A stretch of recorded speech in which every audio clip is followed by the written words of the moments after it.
प्रिय छात्र छात्राओं, आज हम ब्रिटिश संविधान में राजा की क्या स्थिति है इसके बारे में हम अब चर्चा करेंगे। इससे पूर्व के लेक्चर में हमने इस बात पर चर्चा करी थी कि राजा क्या है, राजमुकुट क्या है, राजा की शक्तियाँ क्या क्या हैं, वहाँ पर इन पर हमने चर्चा करी। आज हम इस बात पर चर्चा करेंगे कि राजा की ब्रिटेन के संविधान में क्या वास्तविक स्थिति है। राजा के बारे में ब्रिटेन में एक कहावत है। राजा ये कहा जाता है कि राजा वहाँ पर कोई त्रुटि नहीं करता। यदि शाब्दिक दृष्टि से यदि हम देखें कि राजा कोई त्रुटि नहीं करता, तो इसका सीधा सा तात्पर्य ये है कि वहाँ पर राजा जो भी काम करता है उसमें किसी तरह की कोई गलती नहीं करता। लेकिन जब हम इस शब्दावली का संवैधानिक अर्थ ढूंढने का प्रयास करते हैं तो हम देखते हैं कि इसका संवैधानिक रूप से अपना अलग महत्व है, जिसे हम कुछ बिंदुओं के माध्यम से समझ सकते हैं। यदि हम ये कहते हैं कि राजा कोई त्रुटि नहीं करता, तो इसका संवैधानिक तात्पर्य पहला ये है कि राजा कानून से ऊपर है, कि ब्रिटेन में जो भी राजा जो होता है उस पर किसी तरह का कोई कानून लागू नहीं होता, उसके विरुद्ध किसी तरह की कोई न्यायिक कार्रवाई नहीं की जा सकती, कोई अभियोग उसके खिलाफ नहीं लगाया जा सकता, उसको न्यायालय में खड़ा नहीं किया जा सकता, उसके खिलाफ किसी तरह की कानूनी कार्रवाई नहीं कर सकती, उसे कभी अपराधी नहीं बनाया जा सकता। तो जब हम ये कहते हैं तो इस दृष्टि से हम संवैधानिक दृष्टि से राजा कानून से ऊपर है।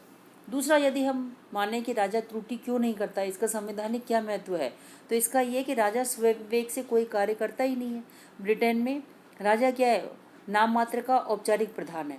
तो ऐसी स्थिति में राजा अपनी तरफ से अपने स्वविवेक से कोई कार्य नहीं करता।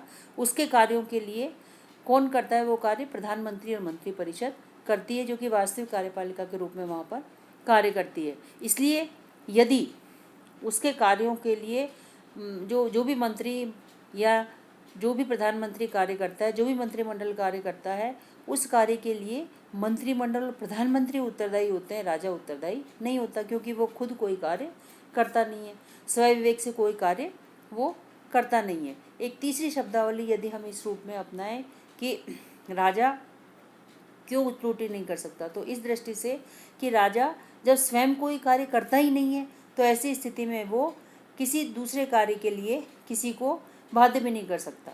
यदि राजा कोई कार्य करता है तो वो अवैधानिक कार्य किसी से नहीं करवा सकता, और यदि कोई व्यक्ति राजा के नाम से अवैधानिक कार्य करता है तो इसके लिए वो स्वयं दंड का भागीदार होता है, राजा दंड का भागीदार नहीं होता।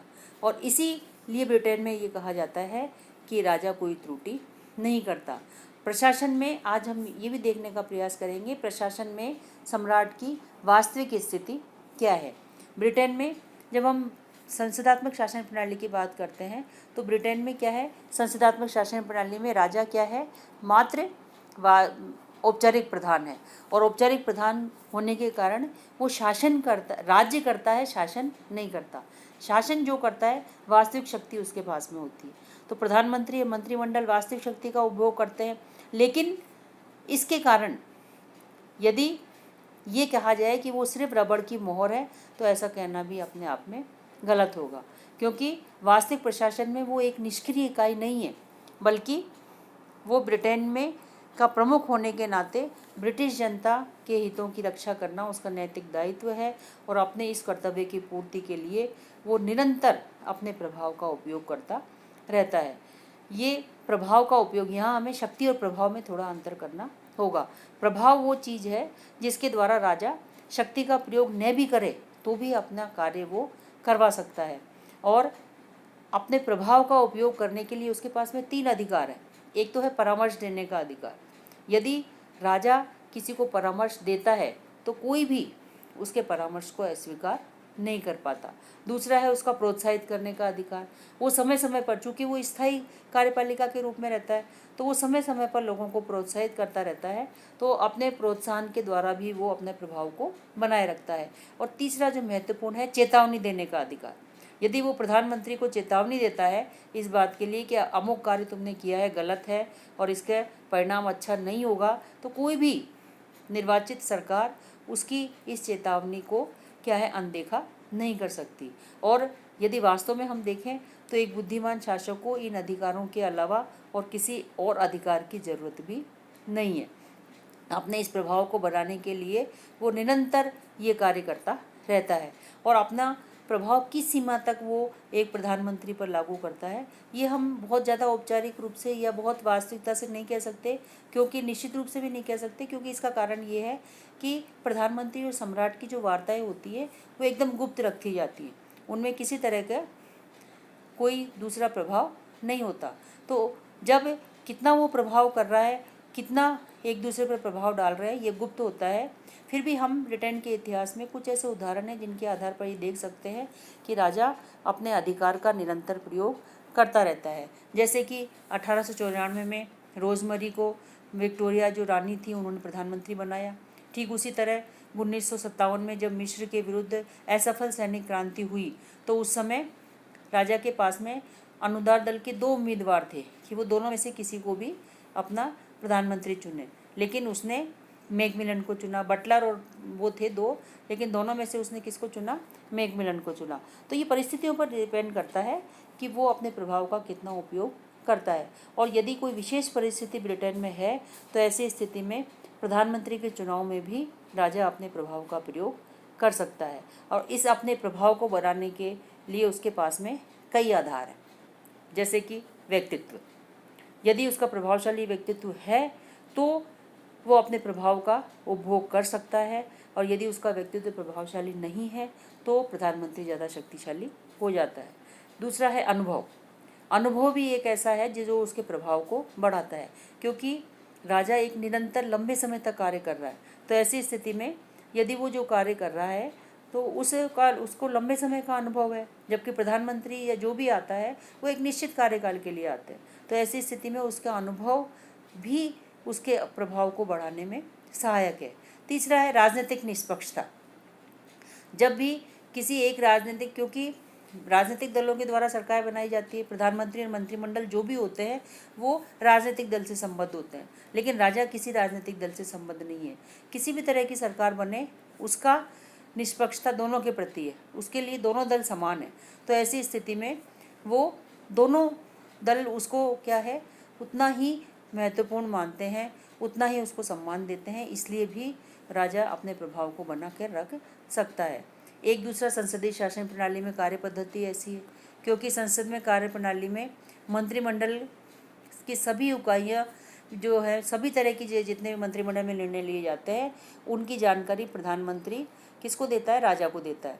जब राजा एक अध्यक्ष होने के नाते जब इस तरह की जानकारियाँ प्राप्त करता है तो वो अपनी तरफ से कुछ प्रधानमंत्री को परामर्श भी दे सकता है, और कोई भी प्रधानमंत्री उस परामर्श को अस्वीकार नहीं कर सकता।